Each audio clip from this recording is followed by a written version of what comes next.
Let's go. This your back, it dey keep passing. It dey bring out the best in me. I dey feel your recipe. Make you give me that recipe. Fine, fine. Yeah, you fine. You so divine. I dey feel you die. What's up, y'all?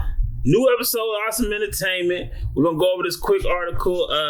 James Gunn talking about the DC universe. Okay, it's saying DC Studios has no company style, says James Gunn. Not every movie will feel like Superman because we don't want people being bored. I think my issue is Superman wasn't boring. It was very interesting. It was very entertaining. It just wasn't. It was annoying. You know what I mean? There's so many parts that were annoying and stupid that it takes away from the seriousness and the heroic nature of Superman. You know what I mean? We want to see him be a hero, not a comedian. And it's hard to say that like you have no company style when you preview. You know, spoiler alert. Please, if you ain't seen the movie, Supergirl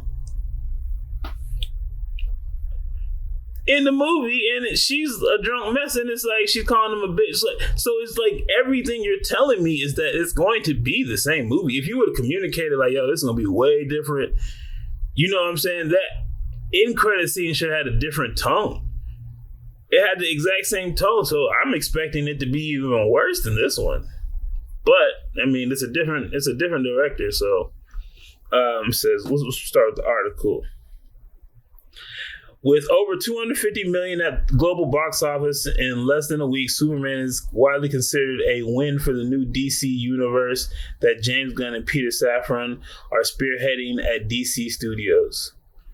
Wow, that's a run-on sentence. You didn't need to do all that. But two, I would definitely consider the movie a win. I think it's got enough people liking it. Even though there's a lot of people like me that have a lot of complaints, I still actually enjoyed the movie. Like, it was still entertaining to watch. I gave it like a 6.5. So it wasn't horrible. It wasn't bad to watch. It was just kind of dumb. They made bad decisions. So I would definitely consider the movie a win, especially if it hits about 600 million, which it looks like it might. I definitely consider it a win.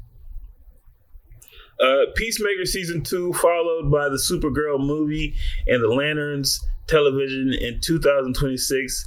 Plus, there's Clayface, which is a film set this year. Gunn recently told set to this year? It ain't coming out this year, though. Clayface is a totally different thing, although it is in the same universe. It is a complete horror film, and that's one of the things we want to do. That's good. Like when Marvel had a little bit of horror elements in Doctor Strange, I like that. I mean, a lot of people didn't like that movie. I love Doctor Strange too.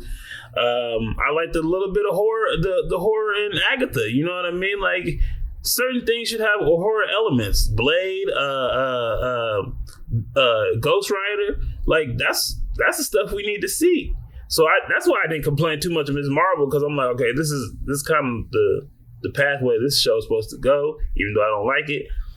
I want to see the horror stuff. I want to see the scary stuff. Clayface and the DC sounds cool, but without Batman, it's lifeless. You know what I mean? He gonna be scared. Who's gonna stop him? You know what I mean? Don't make him the hero. Don't do the Sony verse and start making the bad guys the hero. We don't want to see that. Make him the bad guy, and let's see Batman whoop his ass. Like, don't overcomplicate it. Okay? This is not a company style. It's not like every movie is going to be like Superman. The artists and the directors and the writers that create each one will bring their own sense to it.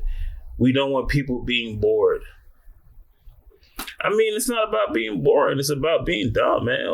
Like, how many people watch comedies or go to the comedies? Like, there's not even a lot of comedies coming out in theaters. So why would you oversaturate your universe with comedies? And more importantly, if you're going to do comedies, if you're going to make it funny, get real comedians. Get comedians to be, you know what I mean? Like the actors and the writers, because when you have regular people just acting funny, they can act it, but it doesn't sell, right? Anyway. Gunn's Superman was notable for its earnestness and brightly colored world, a huge change from pages from the previous Man of Steel, Zack Snyder DC universe. The director has already said next year Supergirl will distance itself from Superman by being a full-blown space fantasy. That just tells me it's going to be Guardians of the Galaxy turned up even more. Like, I want a space drama. I don't want a fan. I want a drama. You didn't explain half of the stuff in the last movie, so I don't expect you to explain it in the next movie. Variety recently reported that DC Studios' parent company Warner Brothers already has sequel options on David Cornsweet, who stars as Superman, and Rachel Brosnahan, who plays Lois Lane. But a sequel announcement does not appear to be imminent, according to sources.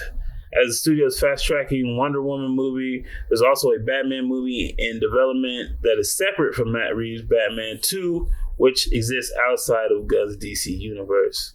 Superman is now playing in theaters. Yeah, we know that.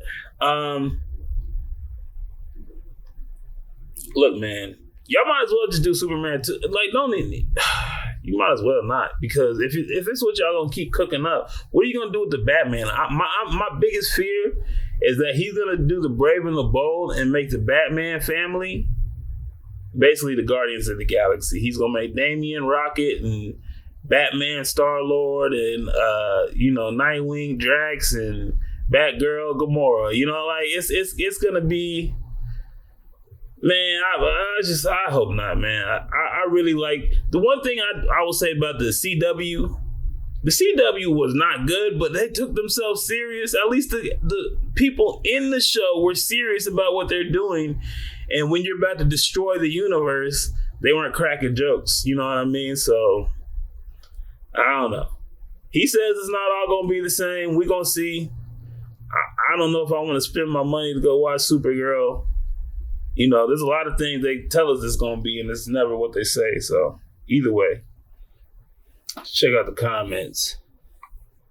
Midnight Media. If there is not a cohesive DC universe, then you have disjointed films, and the audience has no connection to. Marvel's success is partly based on the audience knowing the characters from other films and helping bring attention to the new films. Well, I think he's gonna have the characters. He just said it's gonna feel different. Superhero movies are always front loaded, which means you can easily see 60% or more drop in the second weekend. Movie costs them about $360 million according to multiple reports. There's no chance the movie is guaranteed success. In fact, there's a higher chance it won't even break even. Damn. I think it'll hit 600. Either way, hopefully they get things right. They figure out what they're doing. Please like the video, share, subscribe. I'm out.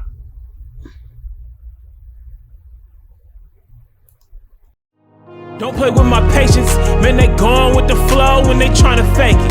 That's not the way I roll, that's not the combination. You start off with the dough before you start the conversation. No one start the salutations, man, don't play with me. I'm coming from a place they would hate to be. I'm going through a phase you would hate to see. They say this life's a trip, ain't no telling where it's taking me. When you on the edge and you make your next move, better be your best. Before you throw it to the depths, better reinvest. Man, I count every moment and count every step, so I know I'm blessed. Now it's